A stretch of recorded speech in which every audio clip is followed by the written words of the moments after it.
Houston, say again, please. Houston, we've had a problem. Hey there folks, and welcome you all to this not so random vlog of mine, because we do have a specific subject in mind this week, or topic if you will, because the Game Awards 2017 happened, at normal time in the United States of America and at 1:30 in the morning in the United Kingdom. So I did not watch it live, people, because I had a day job in the morning. However, so in fact, I haven't watched it at all, really. What I did do was YouTube all of the clips and, well, clips in this country, or trailers in the United States of America, and I checked, basically just searched for Game Awards 2017 and in YouTube, and all these trailers came back, so I will have caught most of them. But not necessarily all of them, but they were all ones that interested me as well. I mean, I'm sure there was more, but these were the ones that I've got them on my phone machine here. So we are going to rattle through them. I've watched each of these trailers once, so what's sunk in is what I'm going to talk about. I hope, because one of these trailers is about 9 minutes long.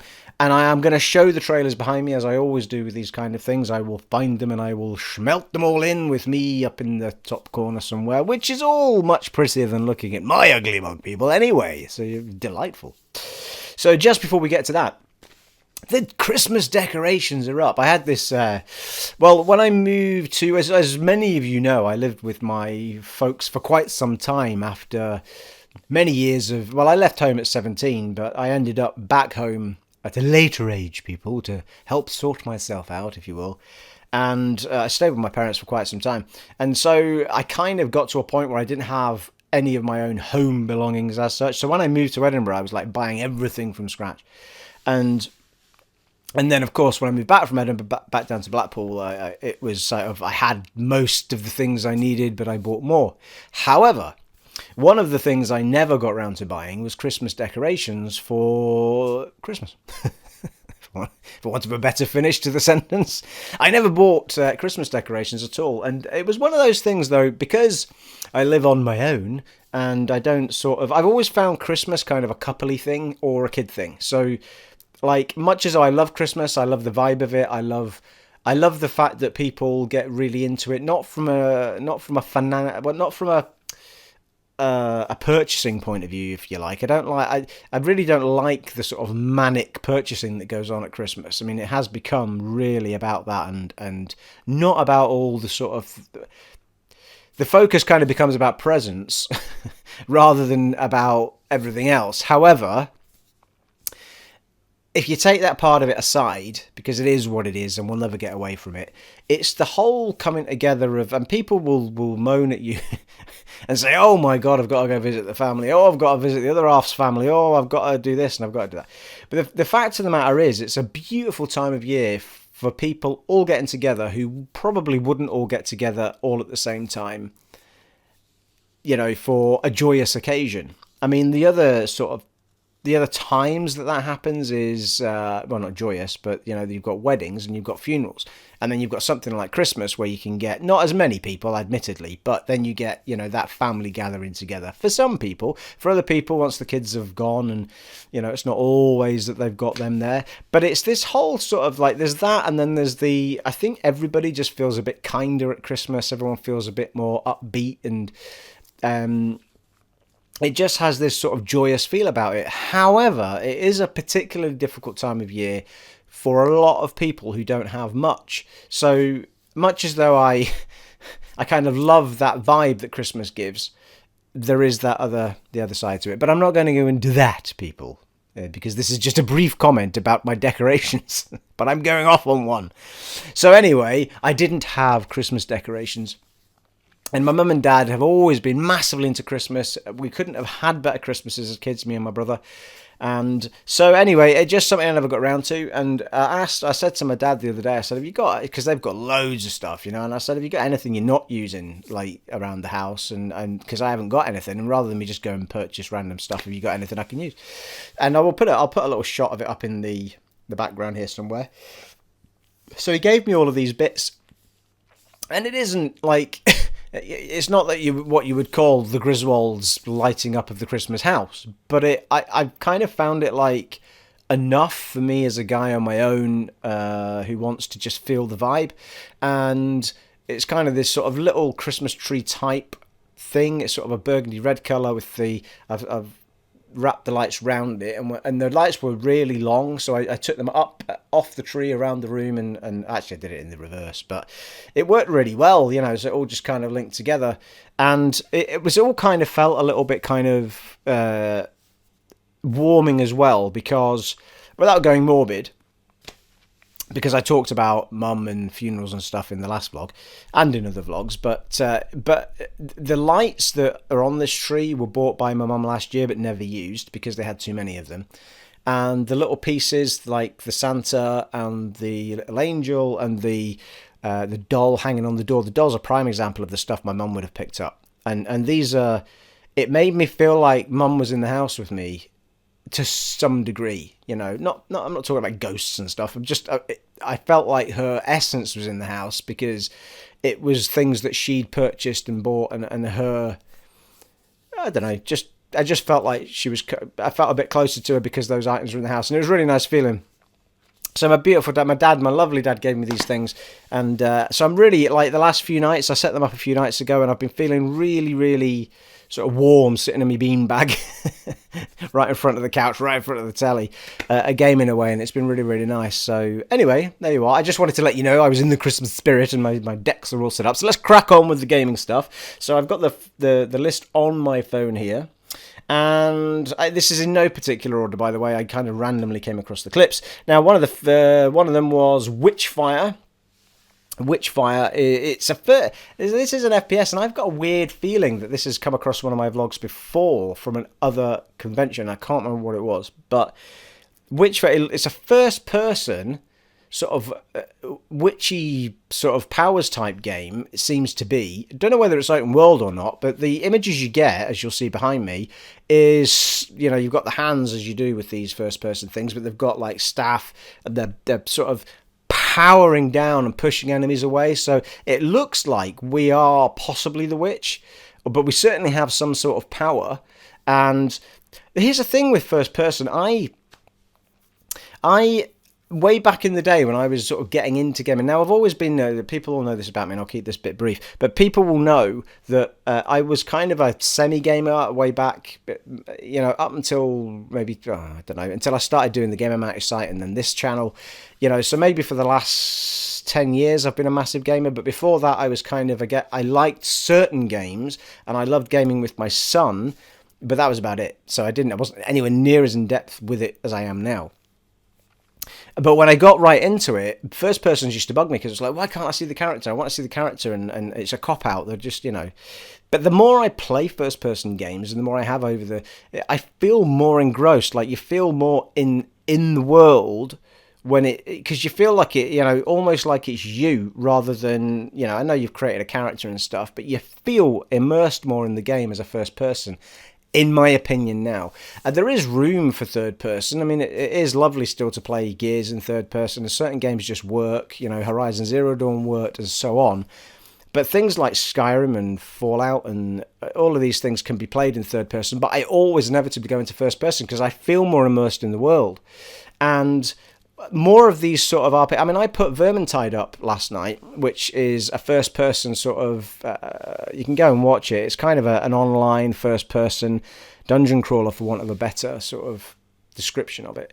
So to see something like Witchfire really excites me because it's an alternative to like running around with a gun.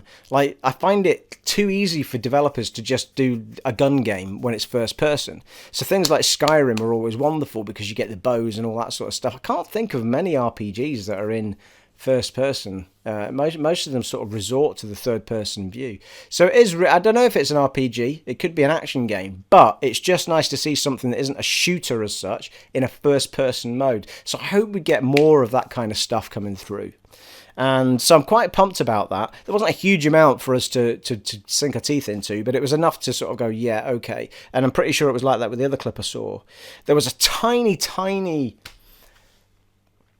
clip from that was the wrong word to use because I'm about to say From Software, who are the people that make Dark Souls and Bloodborne, and everyone is massively convinced that this sort of 15-second, 20-second clip, whatever it was, of just this image, this moving image, is Bloodborne 2. Everyone, just about everybody was like, have we just seen a teaser for Bloodborne 2? Now, they showed nothing other than this tiny piece of clip, which I'll have shown by now, because it'll probably be over the time of it. By the time I've finished rambling. So that is a possibility. If it's not Bloodborne 2, then it's certainly going to be something like it, or like Dark Souls. Can't see it being Dark Souls 4, because we've just had Dark Souls 3. So Bloodborne's a big shout. And if it is it going to be on PS4 only? Is the next question. So that'd be very interesting to see, because Bloodborne was. And if it is on PS4 only, that just adds to the exclusives that PlayStation have got, and it's just obscene how many they've got. Another one is Metro Exodus, which is, if you haven't played the two games that are in the pack of Metro Redux, so you've got there's two Metro games, and one of them was quite an old one that was completely revamped. The other one was built for sort of better PCs and then brought to console. And they were both Ubered up for the new gen of console, and they're in a pack called Metro Redux. If you haven't played those games, you should absolutely play them. Even if first-person shooters isn't kind of your thing, you should still maybe give it a go if you can see it cheap enough, because it's not really a first-person shooter game as you know it. It is a first-person game in a post-apocalyptic world where everything's kind of gone, nuclear, but all these sort of creatures roam the surface, and everyone else is living below the ground, hence the Metro reference. So, and the stories sort of drag you to the surface. You have to wear gas masks, you have to pick up extra, I can't remember if it's air or other gas masks to mend them, and you can only last so long. And honestly, they are really, really good. It's almost like a sort of horror-ish type game, and there's all this sort of stuff where you're wandering around with the Zippo lighters and stuff, and the ambience this game gives you is absolutely fantastic. And in Exodus, it looks like, I don't know if you're the same character. I can't remember if the person she's referring to is the same person that we played in the last game. I can't even remember what happened in the last game. But I have got a massive excuse to play them again, because if I see them cheap enough, I'll buy them again for the Xbox One, now that I've got the X, and play them on that and see how they feel. Because I have got them on the PS4. And already played them through at some point. So I'm really, really looking forward to this. The games that exist already look really, really good, from the remaster they did of the first one and the second one, which was built, it looked like purposely for PC first and then dragged into the new gen. So I'm very, very excited for this new one. I mean, the images look fantastic. We did see I'm not sure if I can't remember now if we saw any gameplay in that footage. I'm pretty sure we didn't. But I think we did see a tiny bit in the images that were shown, or the clip that was shown at E3 or Gamescom, one or the other. I think it might have been E3. It's possible. So anyway, but I'm not worried about that, because they look fantastic anyway, the old ones. So if they give us something even more than that, then fantastic. Or even on par with it's fine, But it does look absolutely brilliant, and I'm mega stoked for it. Mega stoked for it. If you haven't played the two Radix games, go find them on the cheap and play them, because honestly, you won't be disappointed. Fantastic stories, really tense atmospheres, great battles with enemies. The enemies look great as well. Really good. Death Stranding. Now, this is the big one. We'll see how far I can talk through this clip. It may be cut short, because it was a 9-minute clip, I think. The guy actually, when he this clip, although I'll probably have lobbed it out of when I download it, but the guy actually introducing it says this is the longest exclusive we've ever had. And Death Stranding, for those that don't know, Death Stranding is the new game by Hideo Kojima. I've probably pronounced his first name wrong there. I think it's Hideo Kojima. And he was the guy that created Metal Gear Solid when he was with Konami. And they fell out after Metal Gear 4, and it all went a bit south. So at that point, Sony obviously approached him and said, look, we want you to do something for us. And so basically this game, Death Stranding, again, is another PlayStation exclusive. And it's his new completely new vision. Now, we're being told that this is an open world sci-fi game, but we've yet to see any footage of gameplay. This is all cinematics. Now, Hideo Kojima is all about the cinematics. When he creates a game, he wants the cinematics to gel everything together to a point where it's a massive experience. It's always been that way with the Metal Gear games. Maybe a little bit less so with... There was some great cinematics in the Phantom Pain and what have you. But it wasn't quite as movie-esque as the ones that had come before, the three that had come before. So I'm not overly sure what we're going to get here, but clearly we're going to get a lot of capture footage. So from what we're seeing, I mean, that was 9 minutes of whatever it was going on there. But it looks like the weirdest bloody game in your life. I mean, honestly, it looks bizarre, this game. I mean, you've got Norman Reedus from The Walking Dead is the main character in it, as you can see from the clip. And there's a guy with him. They've got these things on their back that sort of open up and spin and have lights on them and stuff. Now, initially I thought it was just a torch, but I think actually they're some kind of sensor or a warning device. They seem to be more than just a torch anyway. They seem to be sensing stuff around them. So it'd be interesting to find out what that's all about. They're brilliant. They look absolutely fantastic. And they've got all this darkness type stuff and sort of creeping in on them and surrounding them, which they're really afraid of. You've got the guys getting sucked into the floor, and I think there's a scene where you get this massive sort of dark creature sort of swallowing something up at the end. I think it's the guy that... But it looks absolutely bizarre. And there's a scene that they're clearly protecting this baby that's in this sort of... It's not even a tube. It's like a casing of some description, like a sort of fake womb that this guy had attached to his suit. They're wearing these sort of scientific suit type things. So it looks bizarre. I just hope that the concept is actually really, really good and not just wacky, because I really want it to be a game I connect with much as anything else. So there's no making sense of that clip. Even if I put the sound on, you wouldn't know what was happening. Here's what I find weird about these games, though. You've got all of that crazy sort of liquidy black shit going on, and the guy's sort of shooting bullets at it. I mean, it's like, really? At what point is that going to... Maybe he does actually, try to shoot himself at one point. So I think maybe they're just carrying them so they don't get... Because they obviously don't want to get sucked into whatever it is that's pulling people into... Well, whatever it is. But graphically looks amazing. Norman Reedus is a great actor. I love him in The Walking Dead. I think he's a great face for a game because he's got really distinctive features, and he comes across as a really nice bloke, actually. I mean, he loves the conventions, he loves getting in with the fans, and he's uber excited about working with Hideo Kojima anyway, and I think he must be a gamer. I mean, I don't know much about the guy, but he's so excited about being... Although he does say in the sort of little bit after the clip, he did say that Hideo Kojima had opened up his eyes to a whole new sort of world of stuff. So maybe it's game... I mean, obviously, he's not been in a game before, but the sounds of it then. So this whole capture thing and everything's been a real experience for him. But of course, they were meant to do the Silent Hills thing with Konami, and it all fell through because of this whole Konami nonsense, because they were being stupid. So it was, he said something on stage like, this time we're back together again and nothing's gonna stop us now. There's a song there somewhere. So there you are. I'm hoping I've talked enough to have the clip finish properly. If I haven't, I just do this silently. I've no idea if the clip's finished because I put them in after the event, you see.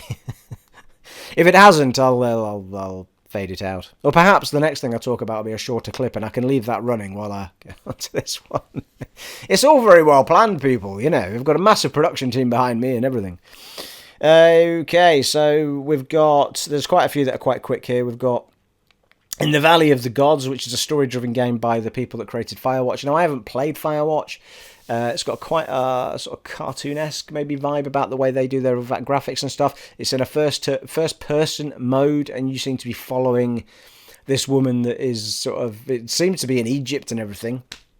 And you sort of... All the footage is all them sort of wandering around the Egyptian... I'm trying to remember now if there was a pyramid. I'm pretty sure there was. But they're climbing up, and the woman's helping you up, and all this sort of stuff over things. I don't think there's only going to be any sort of action as such in this game. From what I'm told in Firewatch, I think it was very much story driven, and I don't know. I'm not sure what to expect from it. I suspect it's going to be a very popular game. It's certainly, I'm pretty sure they're an indie dev. And I tell you though, it's interesting because we don't get, all right, we've had Assassin's Creed Origins now, which is set in Egypt.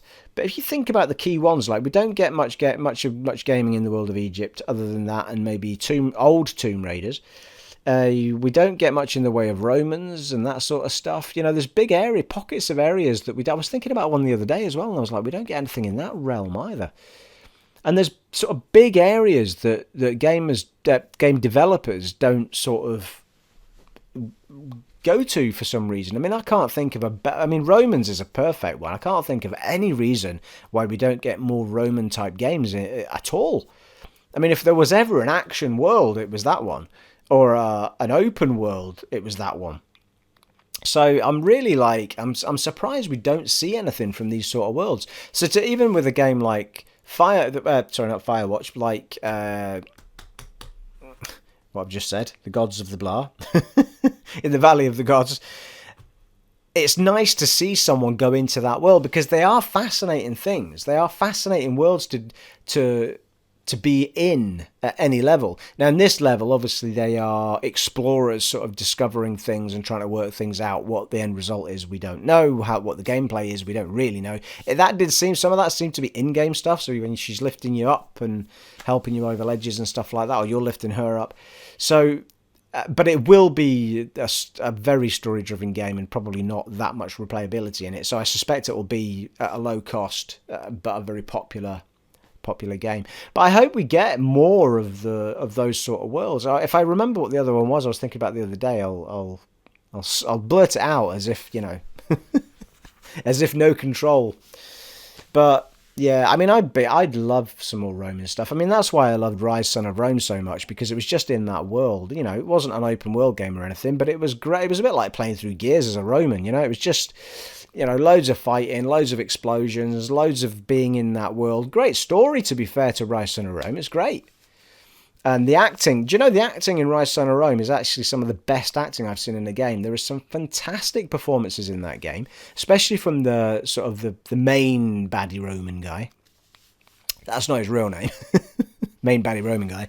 I'm pretty sure he had a name in it, like Celsius. Or Calisius or something like that. I don't know. Might love to go along. All right, what else have we got, people? We had Bayonetta 3, which now I'm in two minds as to whether to show any Switch footage, because Nintendo tend to stamp stuff as, you know, copyright protected every time people show any sort of footage, even if the sound's not there. So I may not show any of the Nintendo footage. So it's not because I don't want to, it's just because they're completely and utterly stupid about the way that they copyright stuff on YouTube.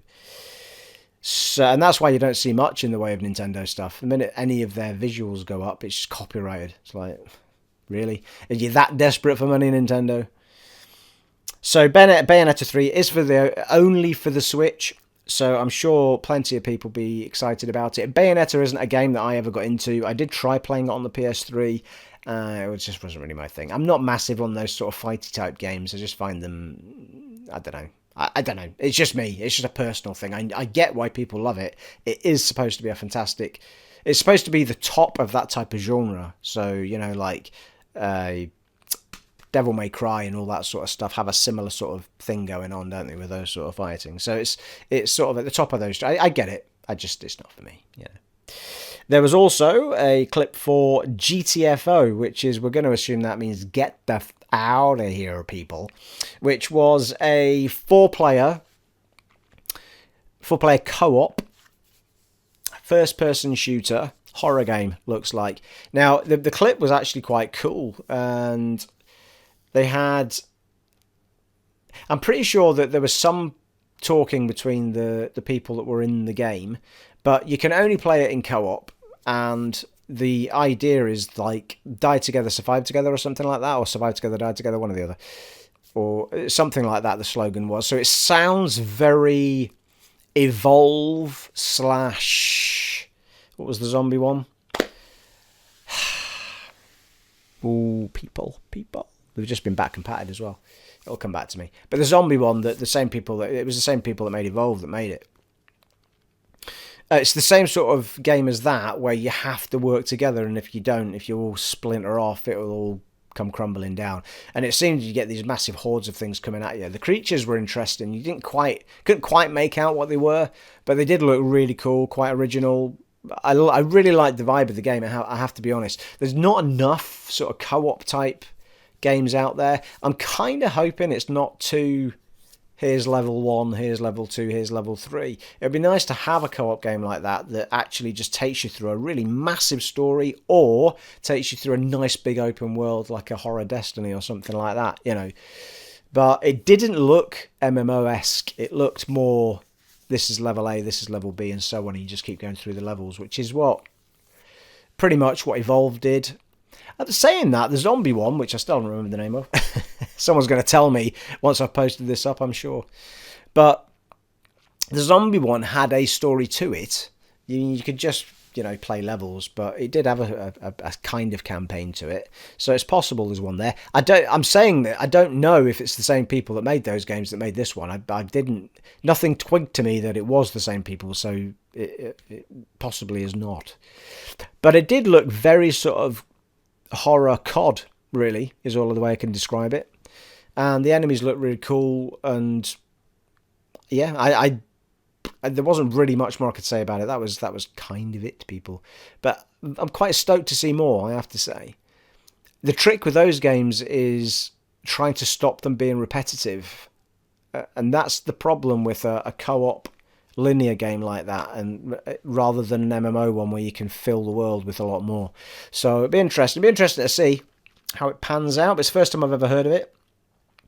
Then we had a clip for Battlegrounds, which is the biggest. I'm not going to show the whole of this clip because I'm not going to talk about it for long, but it's the biggest played PC game, I think, in a long time, and certainly of last year. And it's just a free-for-all, I think, by the looks of it. You just go in, your character, and everyone shoots each other, drives over each other, battles it out, and it's just supposed to be a lot of fun. It's not the sort of thing I'll play, because as anyone who follows this channel knows, I'm not good at PvP, and I just find it boring running around doing that same shiz over and over again. But I understand why people like it, just like I understand why people love COD PvP and Destiny PvP. It's just not for me, mainly because I'm crap at it, and I need something more to think about than just that. I'd rather be investing in a world than investing in, points that mean nothing by the end of it. So, but yeah, no, it's nice, and I think I got the impression they were punting it, and then it was like, is this just for PC? And then it seemed to say that there was a beta for Xbox coming soon. So I think it is not PS4 as yet. But I could be wrong. But that seemed to be what was pushed out. It seemed to be that it was coming to Xbox. And what do we got? Right, yeah, there was a game. I thought this was a Horizon patch when I saw it. It's called Fade to Silence, and the clip was actually really, really interesting. And if I don't find enough to talk about here, I might just leave it running with a bit of, bring the volume up or something and let you see the end of it. But when I first saw the clip, you see the guy who's got the fur on. Now, the voice of this guy was really, really, really familiar. I might do with this vlog what I did with the other one that I did for the last set of clips I showed off to you. I can't remember what it was now. It's escaping me. I might just piece together the clips and put up a separate video. So for those people who don't want to go hunting for them, I'll just smelt them all together and you can watch them in a wanna. And I'll put that up as a separate vid. And maybe you'll hear this guy's voice, but the voice was really familiar, and I just could not put my finger on whose voice it was. I mean, it could be a complete chance that it sounds like someone I'm thinking of, but it did sound like someone very familiar. But I mean, the guy was walking around with the fur on. He was in the snow. There was shots of rusty old cars that are at least centuries old, overgrown building, all the elements of Horizon, and he was using a bow, shooting at enemies and he talked about ridding the world of, what's it called? Not possession. It was exactly the same word as in Horizon when the enemies get taken over. So it was talking about all of that. The enemies looked almost sort of machine-like and had this red glow coming out of them, exactly like Horizon. I mean, I couldn't believe it wasn't Horizon when I saw the title of the game. I was like, what? So, to be fair, a lot of these things are in development before another game comes out. So I'm not saying they copied them at all. Because it's a world that people have tapped into before. The whole centuries later after the world's collapsed and you've got rusty cars and overgrown buildings. Fine, it's not like Horizon's the first person to do it. I mean, The Last of Us was there, not to the same time extent, but it was still there. So I'm not saying they copied anyone or anything, but my God, it was so close to Horizon Zero Dawn. It was ridiculous, but it does look good. I mean, you didn't see an awful lot of gameplay, to be fair, but the concept looked great. I'm just worried for them that it's so close to Horizon Zero Dawn that people will A, expect it to be as good, and B, find it sort of too similar that they don't want to fork out full whack for it when they've already played that experience. So, or be reluctant to, But it did look really good and really interesting, but it's just so close to it, though. I mean, Jesus. I mean, honestly, if you watched that clip, honest to God, you would have thought that was something to do with Horizon. Sea of Thieves was punted again, and I might put a tiny bit of footage behind me. If I don't, it's because I'm not going to talk about it long. But this is the pirate game that Microsoft are making for Xbox One, and it's kind of been in a sort of beta phase or alpha phase for ages where people that signed up could play it and give them feedback, and they just keep building the game bigger and bigger as people give them the feedback of the fun stuff, the not so fun stuff.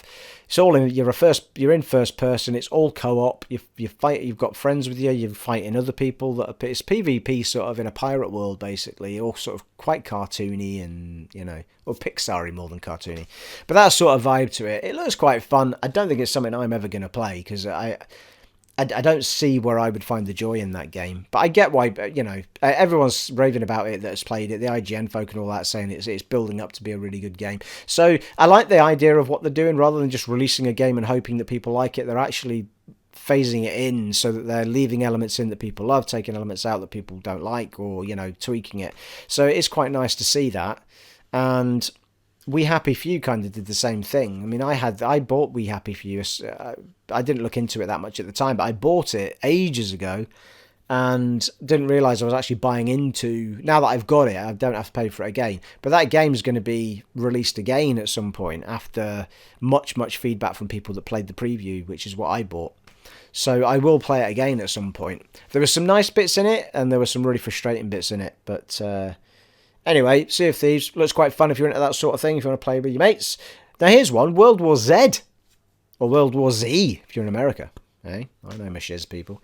Now that looked really good. Now this is another interesting one, because Days Gone, which is coming for the PS4, it's a zombie-esque game, but they're not zombies in that game. But yeah, World War Z, it looked fantastic. I mean, it was the same sort of thing with gazillions of them coming at you, and you're firing them down, and that thing where they all start piling up on the wall, trying to get over the walls. All that was in the clip, and I mean, I saw World War Z quite recently, and it was I mean, I really enjoyed it. I loved the vibe in that film, and I just hope that they've done it well. Like, I'd love them to have done that as an open world game, but I got the feeling from it that it might be more of a multiplayer type thing, but I could be wrong. I hope I'm wrong. I hope it's more down the lines of Days Gone, where you've actually got this whole world to sort of live in with these creatures and protecting yourself, protecting the people, sort of give yourself a never-ending world to kind of, well, not never-ending, but massive to, the thing with open world is it gives you a multitude of environments to do a similar thing in. So even if things do get a little bit repetitive, you kind of, protecting a new area or doing something in a new area with all this happening around you and blah. So it keeps the interest level up. If it's linear, you just kind of, same level. A level is just a level, whether you paint it green, black or white, it's still going to be a level. So an open world game makes it feel less like levels and more like living in that world, protecting an area. So I hope they've gone all out and really given us something quite special there, because it'd be nice to have a proper zombie game. that isn't a joking, like the zombie games with Dead Rising. I mean, I get where the fun is in Dead Rising, but it isn't. It isn't real. You know, it doesn't feel like a real world to me. It just feels like it's specific. I realize it's an arcade zombie game, but I want a zombie game that makes me feel like, you know, I feel tense. I feel like I want to protect the world. I feel like I want to, you know, protect the people, that sort of stuff, or the crew I'm with, or whatever, or me. That's what Days Gone looks like it's going to bring me. I know it's not zombies, but it's like that. And I'm hoping that this is what the World War Z one can give me, because it did look graphically, it looked great, you know, and it looked tense, like the things piling up the walls and everything. It looked fantastic. So yes, looking forward to that one. And finally, there is a co-op game called A Way Out. It's an interesting one because I'm not sure if it's going to be my cup of tea or not. Now, you can only play it in co-op mode, but you can play it online co-op, or you can play it sat next to your mate on a sofa co-op, which is quite rare these days. So that's one thing they've given you. The other thing they've given you is you don't have to buy 2 copies. If you want to play this game through with your mate, then all you have to do is have one of you buy a copy, or you could share the cost. But only one of you has to have it in the machine, and the other one can invite you to play, which I think is genius, because like you would have been hard stuck to find people willing to purchase 2 copies of that game simply to play a story campaign through. So, because I don't know what the replayability is. I know there's choices in the game, but it's a heavily story-driven game. And this is, you know, 2, I don't think it's brothers, I think it's friends, isn't it? Could be brothers. Anyway, 2 guys.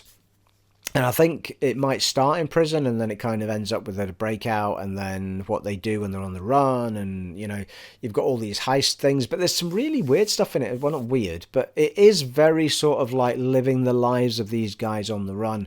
Like, there's a scene with them playing the guitar and the piano together, and that's obviously 2 players trying to get things right in whatever they've given you to do in that scene, and how well you've carried it off determines what they say to each other afterwards.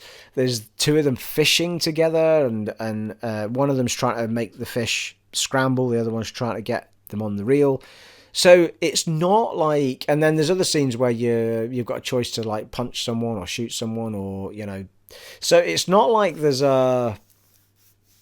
it's not really a sort of game we've seen before, not that I've seen before with that, and to that extent, because it's not an action game. It's not, you know, it is a story. It's like a movie that you and your mate are playing the 2 parts in, and you will travel this journey, and you will feel like you've been in, you know, these people's shoes for the whole thing. And it's a really interesting concept, and I'll be excited to see how it pans out. I'm not sure if it's something I'm going to play.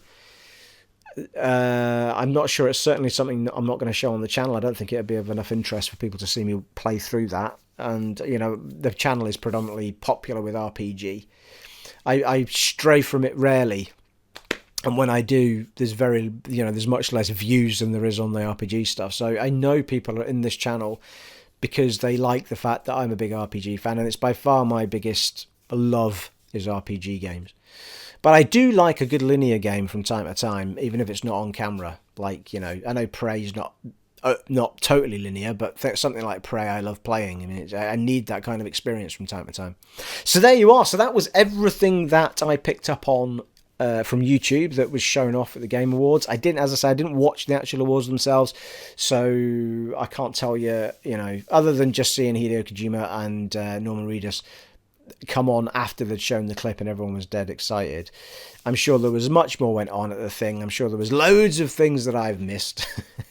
But as I say, this was simply, I just didn't have the time. It was on at 1:30 in the morning. I wanted to do my vlog today, and I thought, well, you guys don't want to hear about all the spraff anyway, probably. You just want to know what games were sort of mentioned that you might not have heard of before, or vamped up again for the ones that you had. So that's what I wanted to bring you today, people. As always, well, you know, it's very rare, people. Very rare. Cheers to everyone. Happy Friday to you. Oh, yeah, that's very nice. Oh, blimey. That went down rather well.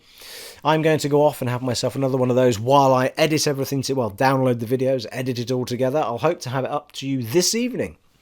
And I hope that you all enjoy it. And as I say, I will try and put up a second video of all of the clips melted together with the sound and everything. The reason that I do it separately is just in case there is any copyright issue, I can just take that one down and leave the vlog up. So, it has been an honour and a privilege, as always, serving for you in this vlog of mine, people. And I shall see you next time. Take it easy. Bye.